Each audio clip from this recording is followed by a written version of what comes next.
तर इकडे परभणी जिल्ह्यामध्ये काल रात्री झालेल्या वादळी वारा आणि अवकाळी पावसामुळे शेतकरी पुन्हा संकटात सापडलाय।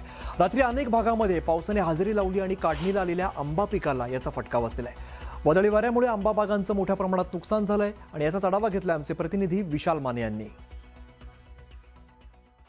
काल रात्री अचानक वादळ वारं सुरू झालं आणि त्यानंतर अवकाळी पावसानं परभणी जिल्ह्यातील अनेक भागामध्ये हजेरी लावली। त्याचा परिणाम जर आपण या ठिकाणी पाहिलं तर अशा पद्धतीने आंब्याची गळती झाल्याचं दिसून येत आहे। प्रत्येक झाडाच्या खाली साधारणपणे 10-12 आंबे असे गळून पडलेले आहेत आणि त्यामुळे येणाऱ्या काळात आंब्याच्या एकूण उत्पादनावर देखील याचा मोठा परिणाम होणार असल्याचं दिसून येतंय। परभणी जिल्ह्यामध्ये मागील काही वर्षात मोठ्या प्रमाणात फळबागा वाढल्या। शेतकरी पारंपरिक शेतीकडून फळबागांकडे वळला, परंतु या नैसर्गिक संकटामुळे शेतकरी पुन्हा एकदा संकटात सापडला आहे। आपल्यासोबत या आंबा बागेचे शेतकरी आहेत, आपण त्यांच्याकडून जाणून घेणार आहोत। काय सांगाल, कशा पद्धतीनं हे नुकसान झालेलं आहे? या वारा-वादळामुळे आंब्याचं भरपूर नुकसान झालेलं आहे.